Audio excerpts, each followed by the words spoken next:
Good evening, my all dear and lovely student. Welcome back to my YouTube channel, Neha Tiwari Study Motivation. Myself, Neha Tiwari, and today I will discuss about a new chapters, neural control and coordination. Okay, student. तो आज के class में हम लोग एक नया chapter start करने वाले हैं, न्यूरल कंट्रोल एंड कोऑर्डिनेशन। और ये चैप्टर्स आपके एग्जामिनेशन पॉइंट ऑफ व्यू से, चाहे वो कोई कॉलेज से रिलेटेड एग्जाम्स हो, चाहे वो कोई आपका कॉम्पिटिशन से रिलेटेड एग्जाम्स हो, तो ये बहुत ही इंपॉर्टेंट चैप्टर है स्टूडेंट। तो इस चैप्टर्स को हम लोग टॉपिक वाइज टॉपिक पूरे हर एक पॉइंट को डीपली और क्लियरेंस के साथ कवर करेंगे। ओके, तो स्टार्ट करते हैं स्टूडेंट। जैसे कि जो हम लोग का चैप्टर है वो है कोऑर्डिनेशन। तो कोऑर्डिनेशन का मतलब क्या होता है ना, फर्स्ट क्वेश्चन तो यही बनता है ना, तो what is the mean of coordination. तो स्टूडेंट, आप लोगों ने अपने लाइफ में देखा है, अपने नॉर्मल लाइफ में क्या देखते हो कि जब भी हम लोग जंपिंग करते हैं, जब भी हम लोग रनिंग करते हैं, जब भी हम लोग एक्सरसाइज करते हैं, इन दैट केस हम लोग की जो हार्ट बीट होती है वो बढ़ जाती है। हार्ट बीट का मतलब आप बहुत ही जल्दी जल्दी में सांस लेते हो, बहुत ही जल्दी जल्दी ऑक्सीजन को लेते हो ना एनवायरमेंट से। तो वही क्या होता है, हार्ट बीट पे ये डिपेंड होता है। हार्ट बीट का मतलब आप लोगों को हमने अपने पहले के क्लासेस में बताया क्या था कि जो भी हम लोग एनर्जी ऑब्टेन करते हैं वो एटीपी के फॉर्म में ऑब्टेन करते हैं। क्या बताया था स्टूडेंट हमने आपको, देखिए जो स्टूडेंट ने हमारे पहले क्लास में लगा, डोंट वरी अबाउट इट, हम फिर से रिवाइज करते हैं कि ह्यूमन बॉडी जो है, ह्यूमन बॉडी किससे मिलकर बनी हुई है, सेल से। ओके, सेल्स से मिलकर बनी हुई है। और सेल्स अपने किसी भी फंक्शन को तभी परफॉर्म कर सकते हैं जब उनको एनर्जी मिलेगी। और वो एनर्जी किस फॉर्म में लेते हैं, एटीपी के फॉर्म में। वो एनर्जी किस फॉर्म में लेते हैं, एटीपी के फॉर्म में एनर्जी को लेते हैं। एटीपी के फॉर्म में एनर्जी लेते हैं। एंड एटीपी कैसे फॉर्म्ड होता है, how is formed ATP inside of the human cells. तो एटीपी कैसे फॉर्म्ड होता है सेल्स के अंदर। तो हमने आपको स्टूडेंट क्या बताया था, रिवाइज करना, कि ग्लूकोज ग्लूकोज प्लस ऑक्सीजन का आपस में रिएक्शन करवाने से एटीपी बनता है। एंड एक हार्मफुल प्रोडक्ट CO2 बनता है, जो कि हम लोग रिस्पायरेशन सिस्टम के थ्रू क्या कर देते हैं, रिमूव आउट कर देते हैं इन एनवायरमेंट में। तो यहाँ पे ये पॉइंट आपको नोट करना है स्टूडेंट, कि जब भी हम लोग एक्सरसाइज कर रहे हैं, रनिंग कर रहे हैं, जंपिंग कर रहे हैं, कोई ऐसी एक्टिविटी कर रहे हैं जिससे कि हम लोग के बॉडी सेल्स को बहुत ही ज्यादा मात्रा में एनर्जी की रिक्वायरमेंट होती है। तो ज्यादा मात्रा में एनर्जी की रिक्वायरमेंट होने की मतलब क्या है कि उसको ज्यादा मात्रा में एटीपी चाहिए। एटीपी के फॉर्म में लेता है ना एनर्जी, जो हम लोग की सेल्स होती हैं। तो अब ज्यादा मात्रा में एटीपी का मतलब क्या है कि हमारे सेल्स को बहुत ज्यादा मात्रा में एटीपी बनाना पड़ेगा। और बहुत ज्यादा मात्रा में एटीपी बनाने का मतलब कि उसको ग्लूकोज ज्यादा मात्रा में चाहिए और ऑक्सीजन ज्यादा मात्रा में चाहिए। And where is comes from the glucose inside of the cells and where is comes from the oxygen inside of the cells. तो I am telling about already in this point, glucose always digestive systems comes from inside of the cells and oxygen comes from the respiratory system inside of the cells. Okay, हमने आपको अपने पहले class में बताया था कि जो digestion system होता है उससे ग्लूकोज आता है, रिस्पायरेशन सिस्टम से क्या आता है, ऑक्सीजन आता है इनसाइड ऑफ द सेल्स। इनके आपस में मेटाबॉलिक रिएक्शंस होते हैं, आफ्टर देन एटीपी की फॉर्मेशन होता है, तब हमारी सेल्स को एनर्जी मिलती है और वो तब किसी भी फंक्शन को परफॉर्म करते हैं। ठीक है ना, ये सब पॉइंट हम लोगों ने पहले डिस्कस किया हुआ था। अब यहाँ पे आपको ये ध्यान देना है कि जब आप किसी ऐसी एक्टिविटी को कर रहे हो जिसमें आपकी सेल्स को बहुत ही ज्यादा रिक्वायरमेंट है किसी एटीपी की, तो उस केस में क्या क्या होता है स्टूडेंट। तो सबसे पहले तो आपके बॉडी के अंदर बहुत सारे चेंजेस आना शुरू हो जाते हैं। बहुत सारे चेंजेस आपके बॉडी के अंदर आएंगे। सबसे पहले क्या बढ़ेगा, हार्ट बीट बढ़ेगा। सबसे पहले क्या बढ़ेगा student, heart beat. Okay, heart beat increase होगा in that case when we are a lot of energy obtain.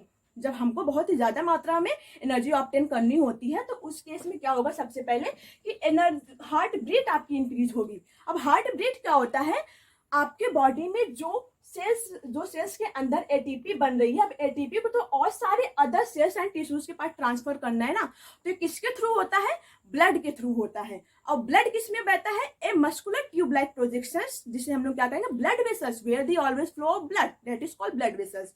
तो वहां पे ब्लड के थ्रू क्या होते हैं, आपके अदर बॉडी में सेल्स को ट्रांसफर किए जाते हैं oxygen and glucose. After then आपका एटीपी बनता रहता है और आपकी जो बॉडी होती है वो एनर्जी ऑब्टेन करती रहती है और आपके किसी भी फंक्शन को परफॉर्म करती रहती है। ठीक है ना, तो सबसे पहले क्या पड़ा, हार्ट बीट। हार्ट बीट का मतलब क्या होगा कि आपका हार्ट का जो फंक्शन है, हार्ट का फंक्शन क्या होता है, it is always help in the pumping of the heart, pumping of the blood. ठीक है ना, हार्ट का क्या फंक्शन होता है कि आपका जो ब्लड है उसको पंप करना, एंड जब ब्लड को पंप किया जाता है तो आपके ब्लड वेसल्स के थ्रू आपके अन्य बॉडी पार्ट्स में ट्रांसपोर्ट किए जाते हैं। ठीक है, तो सबसे पहले क्या बढ़ा, हार्ट बीट बढ़ा, एंड सेकेंड आपका क्या बढ़ेगा, BP, blood pressure, blood pressure. Second क्या इंक्रीज हुआ स्टूडेंट, ब्लड प्रेशर। और ये सब किस केस में इंक्रीज हो रहा है, जब आप किसी एक्सरसाइज को कर रहे हो, जब आप किसी जंपिंग को कर रहे हो, जब आप रनिंग कर रहे हो, या सपोज जब आप किसी ऐसे फंक्शन को कर रहे हो कि आपके सेल्स, आपके टिश्यूज को अलॉट ऑफ मात्रा में एनर्जी की रिक्वायरमेंट हो रही है, तो आप क्या करोगे, अलॉट ऑफ मात्रा में ग्लूकोज लोगे, अलॉट ऑफ मात्रा में ऑक्सीजन लोगे, आपस में कंबाइंड होगा, अलॉट ऑफ मात्रा में आपको तब एटीपी मिलेगी। ठीक है ना, तो उस केस में क्या होगा, हार्ट बीट आपका इंक्रीज होगा। And blood pressure, what is the blood pressure, blood pressure क्या होता है, it is a flow movement of the blood inside of the blood vessel, that is called blood pressure. Blood pressure क्या है आपका, हमने क्या बताया कि ब्लड प्रेशर क्या होता है, flows movement flows movements of bloods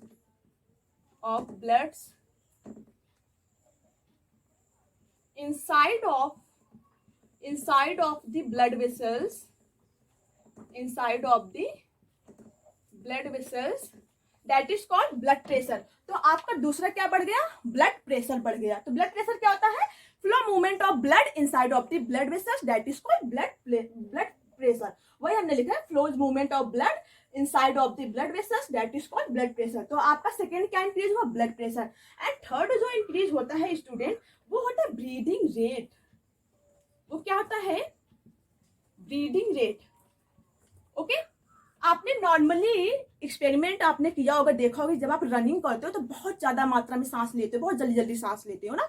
तो बहुत जल्दी जल्दी सांस लेने का मतलब क्या है कि आपकी ब्रीदिंग रेट क्या हो गई, इंक्रीज हो गई है। ब्रीदिंग रेट क्यों इंक्रीज हो गई है, क्योंकि आपके सेल्स को रनिंग के लिए, जंपिंग के लिए ज्यादा एनर्जी चाहिए, और ज्यादा एनर्जी चाहिए तो वो ज्यादा ऑक्सीजन लेगी, और तब ज्यादा ऑक्सीजन लेने का मतलब आप इन्वायरमेंट से ज्यादा ऑक्सीजन अंदर लोगे अपने रिस्पायरेटरी सिस्टम के थ्रू, तो वही होता है कि आपका ब्रीदिंग रेट। तो उस केस में क्या होता है, ब्रीदिंग रेट इंक्रीज हो जाती है। ठीक है ना। एंड चौथा जो होता है स्टूडेंट, वो होता है आपका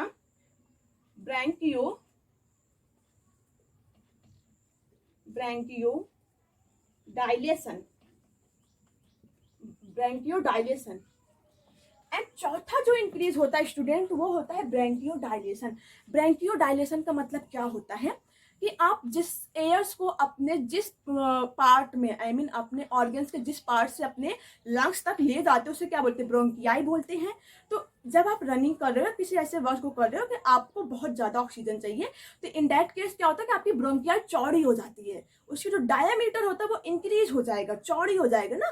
तो जो चौड़ी हो जाता है तो उसमें बहुत ज्यादा ऑक्सीजन जाने लगता है अंदर, ऑक्सीजन अलॉट ऑफ मात्रा में, मतलब कम समय में अलॉट ऑफ मात्रा में ऑक्सीजन आप जब अंदर लेते हो, तो आपकी ब्रोंकियाई जो होती है वो बेसिकली चौड़ी हो जाएगी, जिसे हम लोग क्या बोलेंगे, ब्रैंकियोडाइलेशन। तो आपका ब्रैंकियोडाइलेशन इंक्रीज हो जाता है। ठीक है ना। तो इतने सारे चेंजेस आपके शरीर के अंदर होता है, इतने सारे ऑर्गन्स में चेंजेस होता है आपके शरीर में, जब आप किसी ऐसे फंक्शन को करते हो कि आपके शरीर को बहुत ज्यादा रिक्वायरमेंट हो जाती है एनर्जी के लिए। ठीक है ना। तो इसी को ही स्टूडेंट बेसिकली हम लोग क्या कहते हैं, कोऑर्डिनेशन।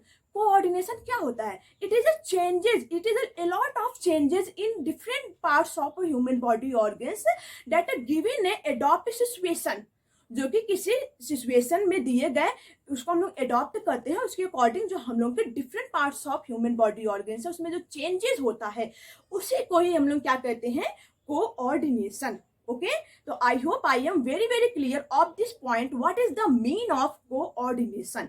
चलो हम लोग लिख लेते हैं स्टूडेंट कि कोऑर्डिनेशन का मतलब होता क्या है। Changes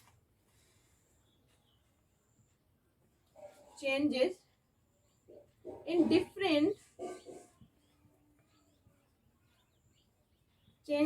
different organs to adapt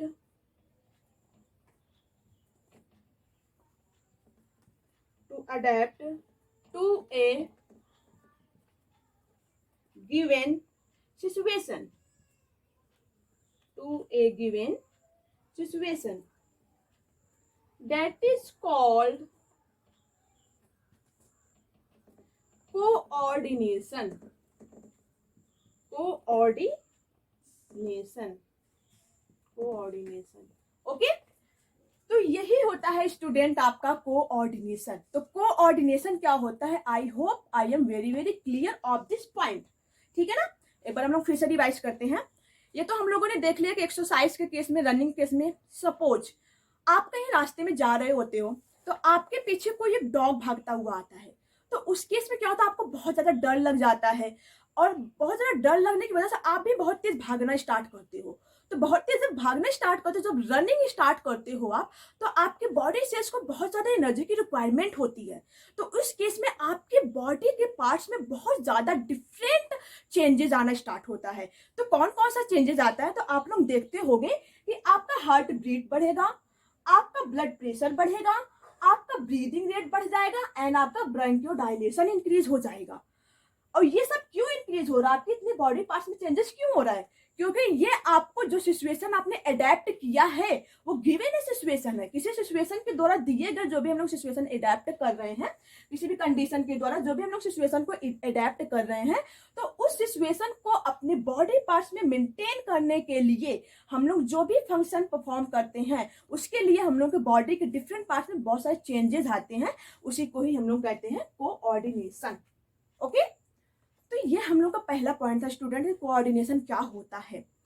अब हम लोग नेक्स्ट जो हम लोगों का पॉइंट है वो है कि कौन से ह्यूमन ऑर्गन्स हैं जो कि कोऑर्डिनेशन को मेंटेन करने के लिए फंक्शन करते हैं, रिस्पॉन्सिबल है। कौन से ऐसे ऑर्गन्स है, कौन से ऐसे सिस्टम्स हैं जो कि रिस्पॉन्सिबल है, इन्वॉल्व है in the completing process of the coordination. Okay, तो आप लोग सबसे पहले इसका स्क्रीनशॉट ले लो, after then I will proceed about another topic.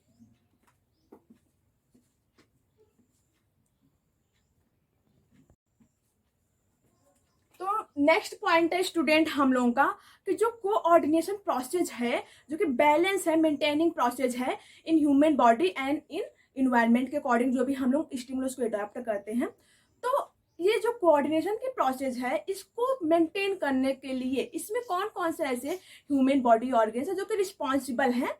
तो इसमें मेनली स्टूडेंट आपके दो सिस्टम इन्वॉल्व है, nervous system and endocrine system. Okay, तो हम लोग को चैप्टर्स में हम लोगों को नर्वस सिस्टम पूरा डिटेल में पढ़ना है, इंडोक्राइन सिस्टम नहीं पढ़ना है अभी। ठीक है ना, तो हम लोग नर्वस सिस्टम अच्छे से क्लियर करेंगे। तो nervous system and endocrine system, ये दोनों सिस्टम मिलके आपकी कोऑर्डिनेशन प्रोसेस को मेंटेन करते हैं। आपकी कोऑर्डिनेशन प्रोसेस के लिए रिस्पॉन्सिबल होते हैं nervous system and endocrine system. Okay, अब आपको पता है कि कोई भी सिस्टम कैसे बनता है, टिश्यू से बनता है। हमने क्या बताया कि सेल्स आपस सेल मिलेंगे, सबसे पहले सेल आपका बनता है, देन टिश्यू, देन आपका organ, then organ system, then जाके ऑर्गेनिज्म से बनता है।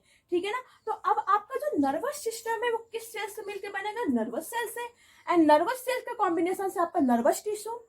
हमने क्या बताया था स्टूडेंट, आप लोग रिमेम्बर करो कि ह्यूमन बॉडी जो है, जो आपका पूरा ह्यूमन बॉडी है वो मेनली 4 टिश्यूओं से मिलके बनता है। कितने टिश्यूओं से मिलके बनता है? मेनली 4 टिश्यूओं से। आपका जो पूरा बॉडी पार्ट है, सर से लेके पांव तक जो पूरा बॉडी पार्ट है, वो मेनली 4 इंपॉर्टेंट टिश्यूओं से मिलके बनते हैं। तो कौन कौन सी टिश्यू होती है, आप लोग मेरे साथ रिवाइज करो। Epithelial tissue, epithelial tissue, and second क्या होता है आपका? Connective tissue,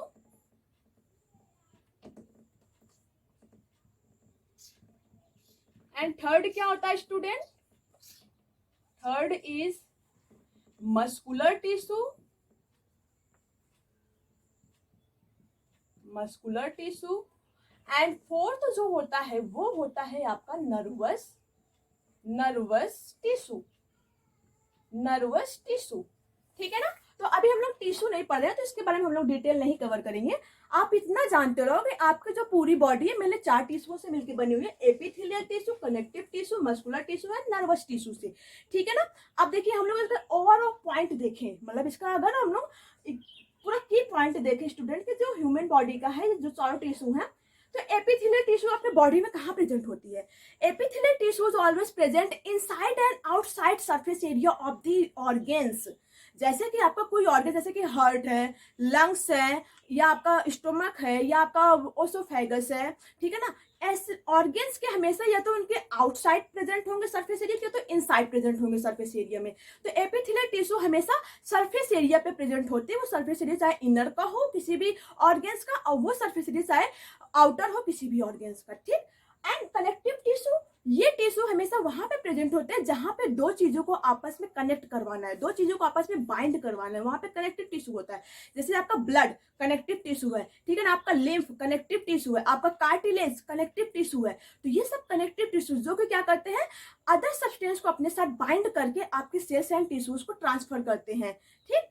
and then muscular tissue, muscles के जो ऑर्गन्स है, जैसे कि आपका हार्ट मस्कुलर टिश्यू का मस्कुलर ऑर्गन्स है, ठीक है। तो मस्कुलर टिश्यू, जो मस्कुलर ऑर्गन्स मस्कुलर सेल्स से बने, मस्कुलर टिश्यू वहां पे होंगी, ठीक।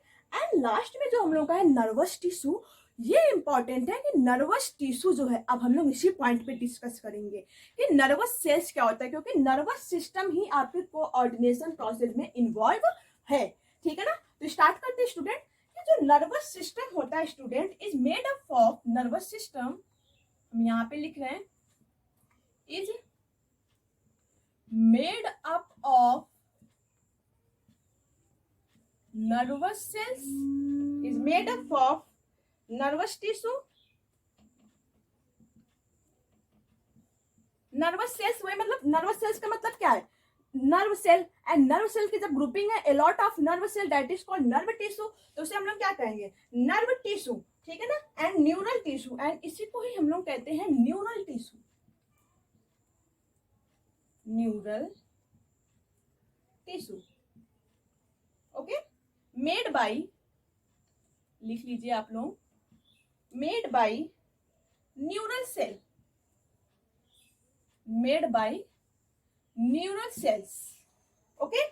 तो ये है स्टूडेंट आपका नर्वस सिस्टम। नर्वस सिस्टम किसका बना हुआ है, ये देखिए, नर्वस सिस्टम आपका किससे बना हुआ है, is made up of nervous tissue या न्यूरल टिश्यू इसे कहेंगे, मेड बाय न्यूरल सेल्स, जो कि न्यूरल सेल से बने हुए होते हैं।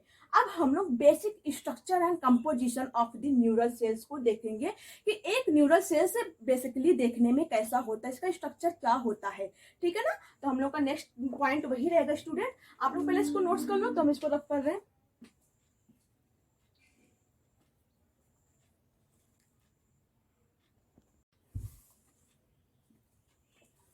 नेक्स्ट हम लोग का टॉपिक है स्टूडेंट, हम लोग ये कवर करेंगे कि जो basic structure and composition of A neural tissue या न्यूरल सेल्स को, उसको स्टार्ट करेंगे। उसको स्टार्ट करने से पहले हम लोग ये देखेंगे कि नर्वस सिस्टम्स में आपके पूरे बॉडी पार्ट्स में से कौन कौन से ऑर्गन्स है जो कि इन्वॉल्व करते हैं in the complete formation of the nervous system, okay. तो हमने क्या बोला स्टूडेंट कि जो आपका नर्वस सिस्टम है, नर्वस सिस्टम ये कंप्लीट होता है मेनली टू कंपोनेंट से, टू पार्ट से कंप्लीट होता है आपका नर्वस सिस्टम। एक को बोलते हैं CNS और दूसरे को बोलते हैं PNS, ओके। एक को बोलेंगे CNS एंड दूसरे को बोलेंगे PNS। CNS का मतलब क्या होता है, सेंट्रल नर्वस सिस्टम, एंड दूसरे को क्या बोलेंगे,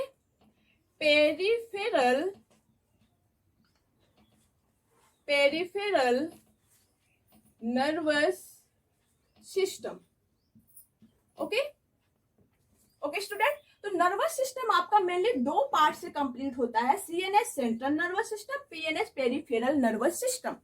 अब इस सेंट्रल नर्वस सिस्टम में आपके कौन कौन से ऑर्गन्स इन्वॉल्व है, तो सेंट्रल नर्वस सिस्टम का मतलब क्या, सेंटर का मतलब क्या होता है स्टूडेंट कि आपके बॉडी के पार्ट में जो सेंटर पार्ट में प्रेजेंट है जो ऑर्गन्स। अब आप लोग गेस करो कि आपके बॉडी पार्ट में सेंटर में कौन कौन से ऑर्गन्स है, आपका स्पाइनल कार्ड एंड आपका ब्रेन, ठीक है ना। तो क्या क्या आता है स्टूडेंट, कौन कौन से ऑर्गन्स इन्वॉल्व है, हम लोग लिख लेते हैं। सबसे पहला ब्रेन एंड दूसरा spinal cord, spinal cord, okay. ये इंपॉर्टेंट है स्टूडेंट कि जो आपका सेंट्रल नर्वस सिस्टम, इसमें क्या क्या आ जाएंगे, आपका ब्रेन एंड दूसरा आपका spinal cord. Spinal cord that means backbone, जिसे आप लोग रीढ़ की हड्डी कहते हो, वर्टिब्री जिसमें प्रेजेंट होती है, ठीक है। तो ये दोनों इन्वॉल्व है सीएनएस में। एंड अगर पेरिफेरल नर्वस सिस्टम की बात करें तो इसमें आपके जो साइड बाय साइड जितने भी ऑर्गन्स प्रेजेंट हैं वो आते हैं। पेरिफेरल का मतलब क्या होता है, side by side, side side में प्रेजेंट होने वाले जो भी आपके ऑर्गन्स हैं। तो इसमें आपकी आर्म से आ जाएंगी, आर्म्स मतलब चाहे वो हैंड आर्म्स हो चाहे वो लेग की आर्म्स हो, तो इसमें क्या आ जाएंगे आपकी आर्म्स, ओके, आर्म्स। वो आपके हैंड के भी हैं एंड लेग के भी हैं, ओके। तो ये आपका हो गया सीएनएस एंड पीएनएस, ये सारे आपस में कंबाइंड होकर आपके नर्वस सिस्टम को बनाते हैं। और अभी हमने आपको बताया कि आपका नर्वस सिस्टम किससे बनेगा, नर्वस टिश्यू या न्यूरल टिश्यू, और neural tissue that means nervous cells. तो अब हम लोग basic structure and composition of the nervous cells को देखेंगे। चलो तो आप लोग पहले इसको लिख लो।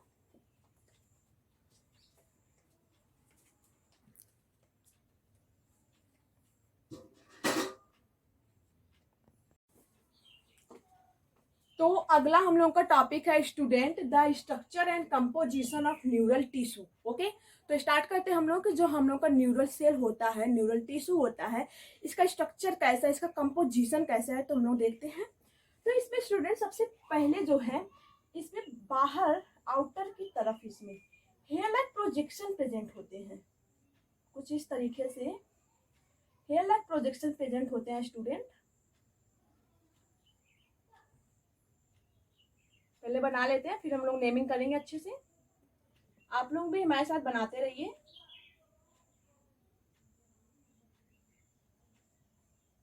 ओके स्टूडेंट, तो इसमें कुछ ऐसे हेयर लाइक प्रोजेक्शन प्रेजेंट होते हैं।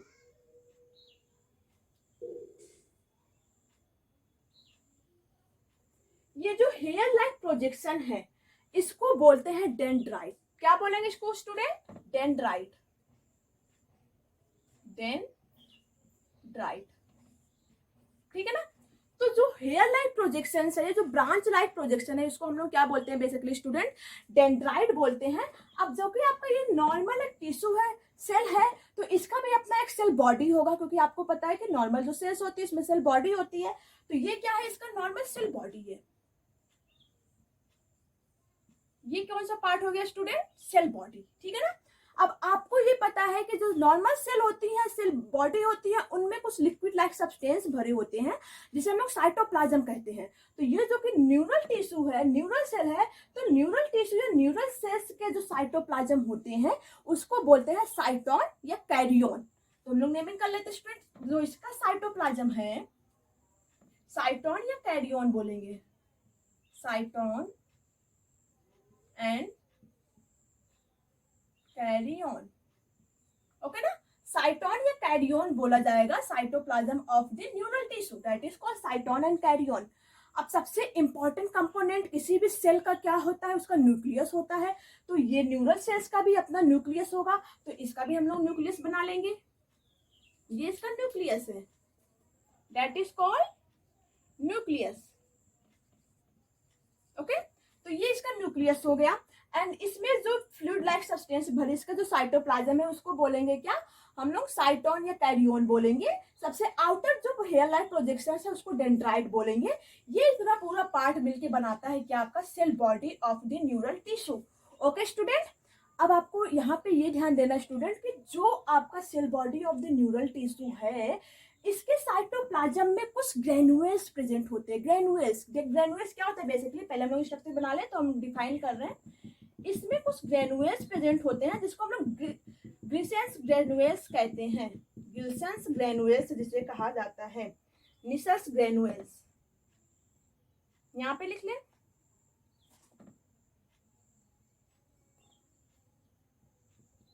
Nissl's granules, okay. Nissl's granules present होते हैं स्टूडेंट। हमने आपको क्या बताया कि जो न्यूरल टिश्यू है, न्यूरल सेल है, उसके साइटोप्लाज्म में कुछ निसल्स ग्रेनुल्स प्रेजेंट होते हैं। ये होता क्या है निसल्स ग्रेनुल्स एंड किस में हेल्प करता है, इसका बहुत ही इंपॉर्टेंट रोल होता है, इसीलिए हम आप लोगों को इसको बता रहे हैं डिटेल में। बहुत सारी बुक्स में निसल्स ग्रेनुल्स के बारे में डिस्कस नहीं होता है, बट ये इंपॉर्टेंट होता है। जो निसल्स ग्रेनुल्स होता है बेसिकली होता है राइबोसोम। अब आपको पता है कि जो सेल ऑर्गेनेली में एक एंडोप्लाज्मिक रेटिकुलम होता है, क्या होता है, हमने आपको क्या बताया कि जो सेल ऑर्गेनेली होता है उसमें ऐसे एक एंडोप्लाज्मिक रेटिकुलम होता है, और एंडोप्लाज्मिक रेटिकुलम के ऊपर अगर राइबोसोम प्रेजेंट होते हैं, राइबोसोम उसको बोलते हैं रफ एंडोप्लाज्मिक रेटिकुलम। ओके, क्या बोलेंगे, rough endoplasmic reticulum. Rough endoplasmic reticulum क्या होता है, where the surface area of the endoplasmic reticulum are present of ribosome particles, that is called rough endoplasmic reticulum. Okay, तो ये जो रफ एंडोप्लाज्मिक रेटिकुलम होता है यही प्रेजेंट होता है cytoplasm of the neural tissue, that is called Nissl's granules. तो Nissl's granules क्या है बेसिकली, चलो हम लोग लिख लें यहाँ पे, this is rough endoplasmic reticulum, this is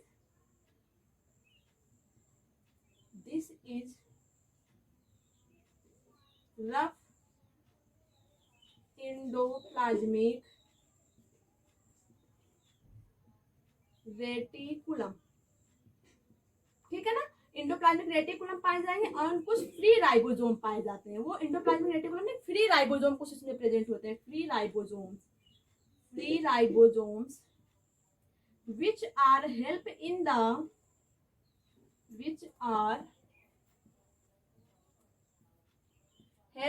the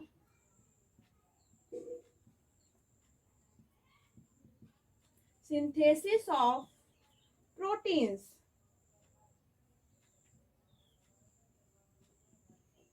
synthesis of proteins. Okay student, आप लोगों को क्लियर दिख रहा है कि नहीं?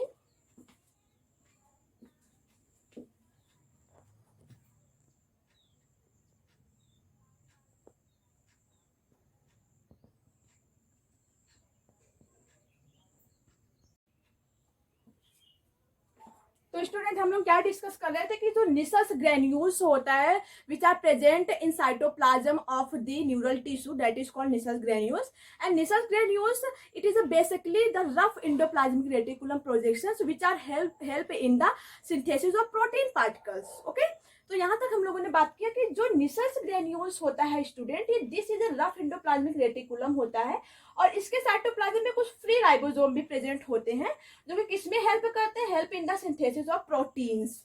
ओके, अब नेक्स्ट स्टूडेंट, जो इसका ये लंबा वाला पार्ट आप लोग देख रहे हो इसे क्या कहेंगे, तो दैट इज कॉल्ड एक्सॉन। इसको क्या कहेंगे स्टूडेंट, एक्सॉन। एंड एक्सॉन की भी एंडिंग होती है ऐसे,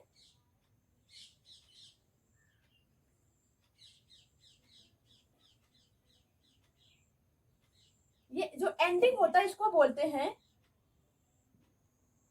एक्सोनल एंडिंग। ठीक है ना, ये एक्सोनल एंडिंग होता है, या इसी को हम लोग बोलते हैं एक्सोनल ब्रांचेस।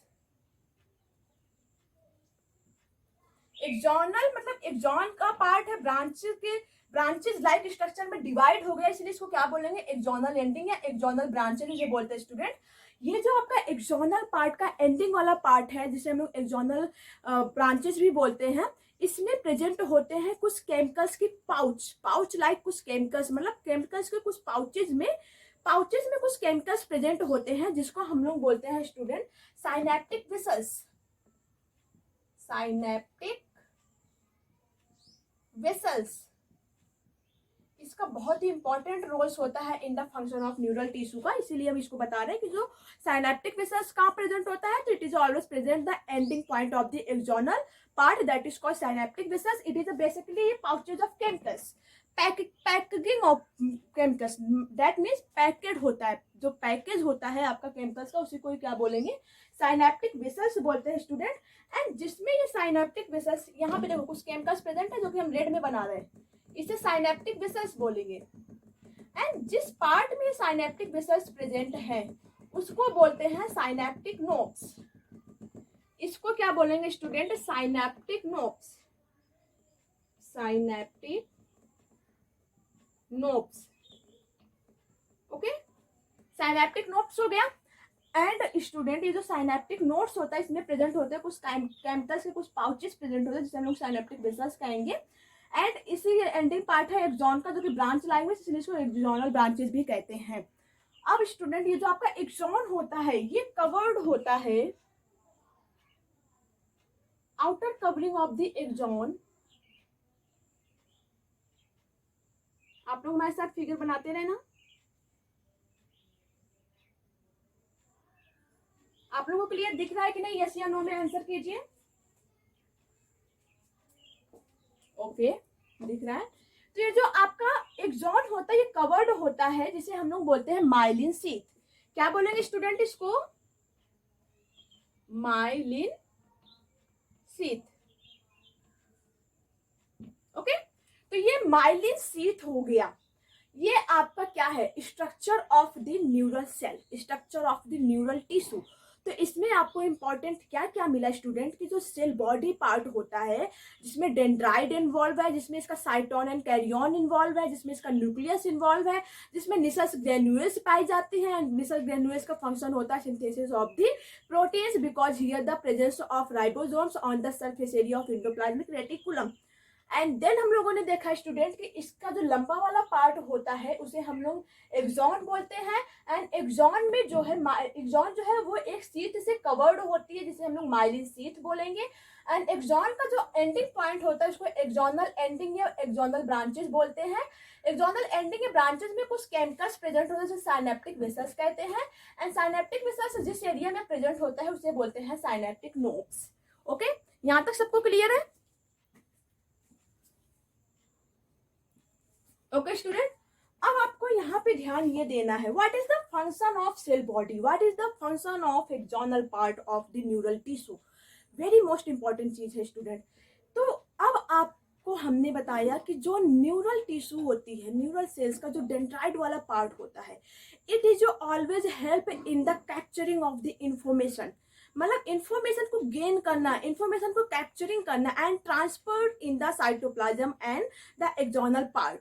ठीक है, तो हमने क्या बताया कि जो इसका डेंड्राइट वाला पार्ट होता है स्टूडेंट ये किसमें करता है, which is help in, dendrite वाला पार्ट किसमें हेल्प करता है, यहाँ पे हम लोग लिख रहे हैं help in the receiving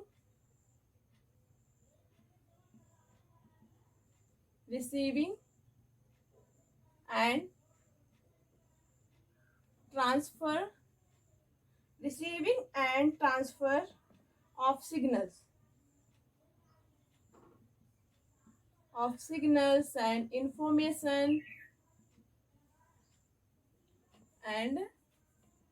information okay student. तो जो डेंड्राइट का क्या काम होता है, डेंड्राइट जो है जो भी इसको इन्वायरमेंट के अकॉर्डिंग जो भी इसको सिग्नल मिल रहा है, जो भी इसको इन्फॉर्मेशन मिल रहा है वो इसको रिसीव करेगा डेंड्राइट, एंड रिसीव करने के बाद इसको ट्रांसफर कर देगा सेल बॉडी में, एंड सेल बॉडी के थ्रू ये ट्रांसफर होता है आपके एक्सॉनल पार्ट में। ठीक है स्टूडेंट। एंड आपको अगर पूछा जाए डेंड्राइट सबसे इंपॉर्टेंट चीज है, डेंड्राइट होता क्या है, it is a cytoplasmic projections of the cell body of neural tissue. ये जो आपका सेल बॉडी है न्यूरल टिश्यू का, इसमें साइटोप्लाज्म प्रेजेंट है, यही साइटोप्लाज्म आपके डेंड्राइट वाले पार्ट में भी प्रेजेंट है। डेंड्राइट वाले पार्ट में ये मत सोचना कि ये किसी और सब्सटेंस का बना होता, नहीं, इसमें भी साइटोप्लाज्म प्रेजेंट होता है डेंड्राइट के इनसाइड वाले पार्ट में भी, दैट मीन डेंड्राइट में भी आपका यही साइटोप्लाज्म फिल होता है, तो इसलिए इसको बोलते हैं cytoplasmic projections of the cell body of neural tissue. ठीक है, एंड इसका काम क्या होता है स्टूडेंट, यहाँ पे हमने लिखा help in the receiving end transfer of signal and information. ये हेल्प करता है receiving end transferring of the जो भी सिग्नल इसको मिल रहा है, जो भी इन्फॉर्मेशन मिल रहा है, ठीक, सेल बॉडी में ट्रांसफर करेगा। अब आपको स्टूडेंट ये ध्यान देना है कि जो भी यहाँ से इंफॉर्मेशन आई इसको हम लोग बोलते हैं, जो भी इसको यहाँ से सिग्नल मिला, जो भी इंफॉर्मेशन मिला, सिग्नल मिला, वो इलेक्ट्रिकल सिग्नल्स होते हैं। ठीक है ना, क्या होता है इलेक्ट्रिकल सिग्नल, तो इलेक्ट्रिकल सिग्नल्स यहाँ पे हमेशा इलेक्ट्रिकल सिग्नल्स चलता है। इलेक्ट्रिसिटी क्या होता है, the flow movement of charge particles that is called electricity ना, तो इसमें इलेक्ट्रिकल फ्लो मूवमेंट होता है, इलेक्ट्रिकल चार्जेस का मूवमेंट होता है, तो इसलिए यहाँ पे इसको क्या बोलेंगे, इलेक्ट्रिकल सिग्नल्स। तो यहाँ पे इलेक्ट्रिकल सिग्नल्स प्रेजेंट होंगे, जो भी सिग्नल्स इसमें आपके आएंगे वो कैसे होगा, इलेक्ट्रिकल सिग्नल्स होता है। यहाँ तक सबको क्लियर है?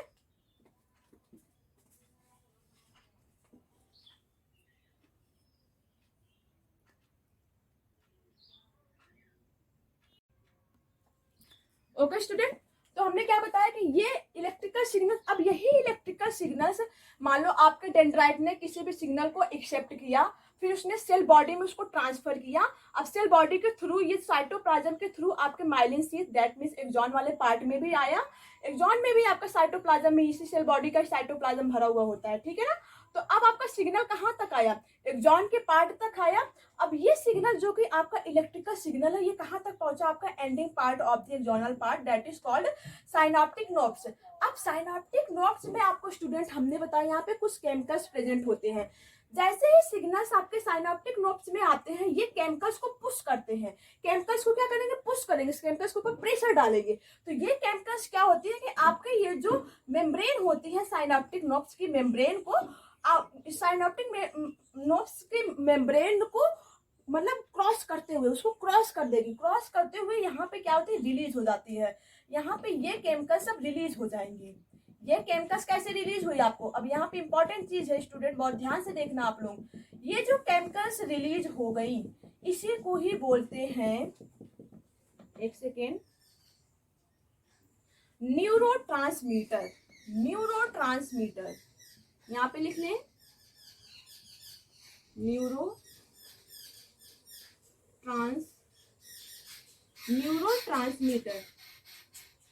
ओके स्टूडेंट, इसको क्या बोलेंगे, न्यूरोट्रांसमीटर बोलते हैं। तो न्यूरोट्रांसमीटर्स क्या होता है, इट इज ए केमिकल्स, ये केमिकल्स होते हैं जो कि साइनेप्टिक नोड्स में प्रेजेंट, इसको साइनेप्टिक वेसल्स जो है पुश करती है। तो ये केमिकल्स आपके इसके मेम्ब्रेन को क्रॉस करते हुए बाहर आ जाती हैं। तो इसी को ही बोलते हैं क्या, न्यूरोट्रांसमीटर बोला जाता है। तो न्यूरोट्रांसमीटर बहुत ही इंपॉर्टेंट चीज होता है, ठीक है ना स्टूडेंट, क्लियर दिख रहा है कि नहीं। ओके तो ये न्यूरोट्रांसमीटर है। न्यूरोट्रांसमीटर क्या होता है, एक बार हम लोग फिर से रिवाइज करते हैं क्योंकि इंपॉर्टेंट चीज है स्टूडेंट। जैसे ही कोई सिग्नल आपके डेंड्राइट को मिला, डेंड्राइट को जैसे ही कोई सिग्नल मिला, इसने पुश किया सेल बॉडी में, सेल बॉडी से ये सिग्नल अब आपकी जा रही है एक्सॉन वाले पार्ट में। और ये सिग्नल कैसा रहता है, इलेक्ट्रिकल सिग्नल रहता है। कैसा सिग्नल रहता है, इलेक्ट्रिकल सिग्नल रहता है। अब ये इलेक्ट्रिकल सिग्नल आप एक्सॉन से होते हुए कहाँ गए, एक्सॉन के एंडिंग पॉइंट में गए, जिसे एक्सॉनल ब्रांचेस जिसे कहेंगे। इसी को ही हम लोग कहते हैं साइनेप्टिक नोड्स। साइनेप्टिक नोड्स में हमने आपको बताया कि कुछ केमिकल्स प्रेजेंट होते हैं जिसको क्या बोलते हैं, साइनेप्टिक वेसल्स, ठीक है ना। अब जैसे ही इसको कोई इलेक्ट्रिकल सिग्नल पुश करता है, तो आपके जो साइनेप्टिक वेसल्स जो होती है वो आपके साइनेप्टिक नोड्स की मेम्ब्रेन को क्रॉस करते हुए बाहर निकल जाती है। एंड जब ये केमिकल्स आपकी बाहर रिलीज हो जाती है, एंड अब इधर से आपका कोई अलग न्यूरल टिश्यू लगा हुआ है ना, कोई अलग न्यूरल सेल है, तो ये आपका किस पे जाएगा, अब दूसरे वाले न्यूरल सेल्स के डेंड्राइट वाले पार्ट में जाके चिपकेंगे। जो यहाँ से केमिकल्स रिलीज हुआ है by the pushing of synaptic vessels, जो केमिकल्स यहाँ पे रिलीज हुआ है, ये अब दूसरे आपके डेंड्राइट न्यूरल सेल्स के डेंड्राइट वाले पार्ट में जाके चिपक जाएंगे। तो इसी जो केमिकल्स जो रिलीज होता है, इसी को बोलते हैं न्यूरोट्रांसमीटर, ठीक है ना। एंड न्यूरोट्रांसमीटर में अब कैसा है, अभी तक आपने देखा कि कैसा सिग्नल था, इलेक्ट्रिकल सिग्नल, लेकिन अब आपका जो सिग्नल होगा उसे बोलेंगे केमिकल सिग्नल। इसे क्या बोलेंगे स्टूडेंट, केमिकल सिग्नल। चलो लिख लेते हैं तो हम, न्यूरोट्रांसमीटर आपका कैसा होता है, केमिकल सिग्नल होता है, केमिकल सिग्नल, ठीक है ना। यहां तक सबको क्लियर है।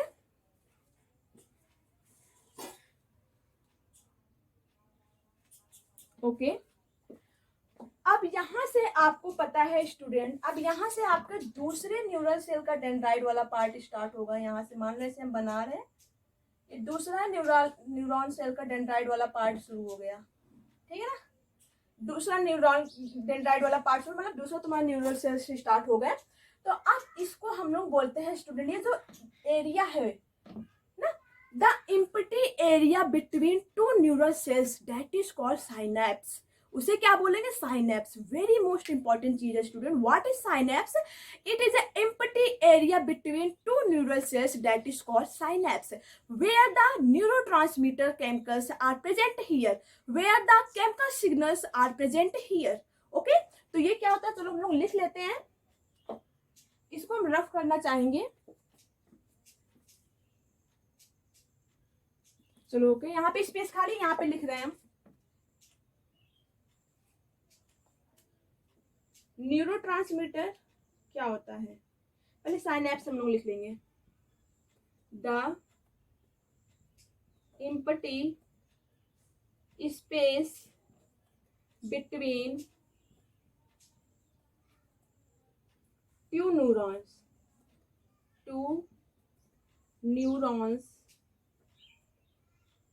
also known as